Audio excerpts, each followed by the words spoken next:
दिल्ली में एक मेट्रो ऐसी है जो नक्शे पर नहीं है, जो टाइम टेबल में नहीं है, जो रात 11:47 के बाद चलती है, और जो एक बार इसमें चढ़ा वो सुबह नहीं मिला। क्या आपने कभी सोचा है कि अगर आप रात को मेट्रो में अकेले हों और अचानक आपके सामने बैठी औरत की आंखें सफ़ेद हो जाएं? क्या आपने कभी सोचा है कि एक डायरी में आपका नाम पहले से लिखा हो? ये कहानी है रघुनाथ प्रसाद मिश्र की, जो एक आम रात घर जाने के लिए मेट्रो में चढ़ा और जो उस रात एक ऐसी यात्रा पर निकल गया जहां से वापसी का कोई रास्ता नहीं था। चलिए तो शुरू करते हैं। रात के ठीक 11:47 पर थे। रघुनाथ प्रसाद मिश्र राजीव चौक मेट्रो स्टेशन की खाली पड़ी सीढ़ियां उतर रहा था। ऑफिस में देर हो गई थी, बॉस का गुस्सा झेला था और अब बस एक ही ख्याल था, घर पहुंचना। प्लेटफॉर्म पर पहुंचा तो सन्नाटा था। डीएमआरसी का बोर्ड टिमटिमा रहा था। अगली ट्रेन 2 मिनट। उसने फोन निकाला, नेटवर्क नहीं था, जमीन के नीचे था, ये सामान्य बात थी। उसने जेब में फोन डाल लिया। तभी उसे एहसास हुआ पूरे प्लेटफॉर्म पर वो अकेला था। राजीव चौक, दिल्ली का सबसे व्यस्त मेट्रो स्टेशन, और इस वक्त एक भी इंसान नहीं। बंद होने का वक्त होगा, उसने खुद को समझाया। मेट्रो आई, दरवाजे खुले, वो अंदर घुसा। डिब्बे में रोशनी थी, पर एक अजीब पीली थरथराती रोशनी। 7-8 सीटें थीं, सब खाली। उसने बीच वाली सीट पकड़ी। दरवाजे बंद हुए और ट्रेन चल पड़ी। पहला झटका। उद्योग भवन स्टेशन ट्रेन रुकी, दरवाजे खुले, कोई नहीं उतरा, कोई नहीं चला। पर जब दरवाजे बंद हुए तो रघुनाथ को लगा डिब्बे में ठंड बढ़ गई है। बाहर मई की गर्मी थी, एसी ज्यादा नहीं था, फिर ये ठंड। उसने खिड़की के शीशे पर नजर डाली। उसमें अपना चेहरा दिखा और उसके ठीक पीछे एक और चेहरा। वो पलटा, कोई नहीं था। दूसरा झटका।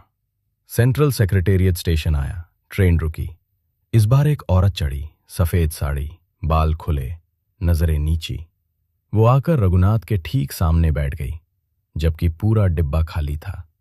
रघुनाथ ने घबराहट छिपाते हुए कहा, माफ करिए, बहुत रात हो गई है ना? औरत ने जवाब नहीं दिया। रघुनाथ ने फिर कहा, आप कहाँ उतरेंगी? इस बार औरत ने सिर उठाया। उसकी आंखें सफेद थीं, पूरी तरह सफेद। उसके होठ हिले पर आवाज नहीं आई, बस एक शब्द जैसा आकार बना होठों पर, वापस जाओ। रघुनाथ की सांस रुक गई। उसने अगले स्टेशन पर उतरने का फैसला किया। तीसरा झटका। खान मार्केट दरवाजे खुले। रघुनाथ उठा। उसने पीछे मुड़कर देखा, वो औरत गायब थी। सीट खाली थी, पर सीट पर एक पुरानी मुड़ी हुई डायरी पड़ी थी। उसने उठाई, खोली। पहले पन्ने पर लिखा था, ये ट्रेन 2009 में बंद हो गई थी। इसमें जो भी चढ़ा वापस नहीं आया। नीचे तारीख थी 12 मई 2009। आज की तारीख थी 12 मई 2024। ठीक 15 साल। रघुनाथ के हाथ कांप रहे थे। उसने दरवाजे की तरफ दौड़ लगाई, पर दरवाजे बंद हो गए। ट्रेन फिर चल पड़ी। चौथा झटका। जेएलएन स्टेडियम ट्रेन रुकी, पर बाहर अंधेरा था। स्टेशन की रोशनियां बुझी हुई थीं। प्लेटफॉर्म पर कोई नहीं। तभी रघुनाथ को दिखा, प्लेटफॉर्म पर लोग खड़े थे, 10, 20, 50 लोग, सब सफेद कपड़ों में। सब एक ही दिशा में देख रहे थे, रघुनाथ की तरफ।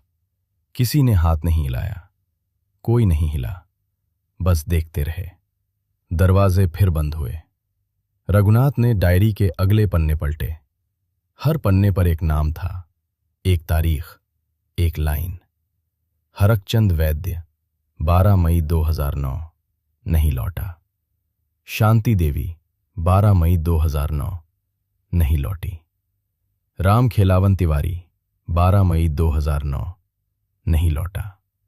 17 नाम थे और आखिरी पन्ने पर 18वां नाम लिखा था, रघुनाथ प्रसाद मिश्र। उसका नाम, उसी की लिखावट में। 5वां झटका। कैलाश कॉलोनी ट्रेन धीमी हुई, रुकी नहीं, बस धीमी हुई। रघुनाथ को खिड़की से दिखा। प्लेटफॉर्म पे एक बच्चा खड़ा था, 7-8 साल का, लाल कुर्ता। वो खिड़की से रघुनाथ को देख रहा था और मुस्कुरा रहा था। उस मुस्कुराहट में दांत नहीं थे। बच्चे ने खिड़की पर हाथ रखा और जहां हाथ लगा वहां शीशे पर अक्षर उभर आए बाहर से, डोर खोलो। रघुनाथ चिल्लाया, मैं कैसे खोलूं? दरवाजे तुम्हारी तरफ से बंद हैं। ट्रेन ने रफ्तार पकड़ ली। बच्चा प्लेटफॉर्म पर खड़ा रहा और उसकी मुस्कुराहट चौड़ी होती गई जब तक वो आंखों से ओझल ना हो गया। छठा झटका। गोविंदपुरी डिब्बे की रोशनी बुझ गई, पूरा अंधेरा। फिर एक आवाज, धीमी, कानों में सीधे घुसती हुई, रघुनाथ, तू क्यों आया यहां? वो आवाज उसके बाबूजी की थी, शिव नारायण मिश्र, जो 3 साल पहले गुजर चुके थे। बाबूजी? उसके मुंह से निकला। बेटा, ये ट्रेन वापस नहीं जाती, कभी नहीं जाती। बाबूजी, मुझे बचाओ। एक लंबी चुप्पी। फिर वही आवाज बदल गई। अब वो उसके बाबूजी की नहीं थी, कुछ और थी, खुरदरी, टूटी हुई। तेरे बाबूजी यहां नहीं हैं, पर तू जल्द ही आ जाएगा। रोशनी वापस आई और सामने वो सफेद आंखों वाली औरत फिर बैठी थी। आखिरी स्टेशन ट्रेन रुकी। बोर्ड पर लिखा था, टर्मिनस, अंत। ये कोई स्टेशन नहीं था, सिर्फ अंधेरा था और दरवाजे इस बार खुल गए। औरत उठी, रघुनाथ की तरफ हाथ बढ़ाया। रघुनाथ ने आंखें बंद की, जेब में हाथ गया। उसे कुछ मिला, मेट्रो का टोकन। उसने भींचा और पूरी ताकत से चिल्लाया, मैं नहीं आऊंगा, मुझे जाने दो। एक धमाका, रोशनी। रघुनाथ की आंखें खुली। वो राजीव चौक के प्लेटफॉर्म पर बेंच पर बैठा था। सुबह के 6 बज रहे थे। चारों तरफ भीड़ थी। मेट्रो आ रही थी, सामान्य सफेद रोशनी वाली मेट्रो। एक सफाई कर्मी उसके पास आया। भाई साहब, रात भर यहीं सोए? स्टेशन तो रात 11 बजे बंद हो गया था। रघुनाथ ने अपना हाथ खोला। टोकन था, पर उस पर तारीख थी, 12 मई 2009। रघुनाथ के हाथ में वो टोकन था, तारीख थी 12 मई 2009। वो बेंच पर बैठा रहा। भीड़ आती जाती रही, मेट्रो आती जाती रही, पर रघुनाथ के दिमाग में बस एक सवाल घूम रहा था, अगर मैं रात को उस ट्रेन में था तो ये सुबह की भीड़ मुझे देख क्यों नहीं रही? उसने सामने खड़े उस सफाई कर्मी को फिर देखा। सफाई कर्मी उसकी तरफ देख रहा था, मुस्कुरा रहा था, वही मुस्कुराहट जिसमें दांत नहीं थे। कुछ यात्राएं वहां ले जाती हैं जहां से कोई वापस नहीं आता, और कुछ लोग वापस आते तो हैं, पर वो वापस नहीं आते। क्या आपको लगता है रघुनाथ सच में वापस आया था? नीचे कमेंट करिए हां या नहीं। और अगर आपने भी कभी रात को मेट्रो में कुछ अजीब महसूस किया हो, वो किस्सा जरूर शेयर करिए। ऐसी और कहानियों के लिए फॉलो जरूर करें, क्योंकि अगली कहानी इससे भी ज्यादा खौफनाक है। वो मकान जो गूगल मैप्स पर है, पर जमीन पर नहीं।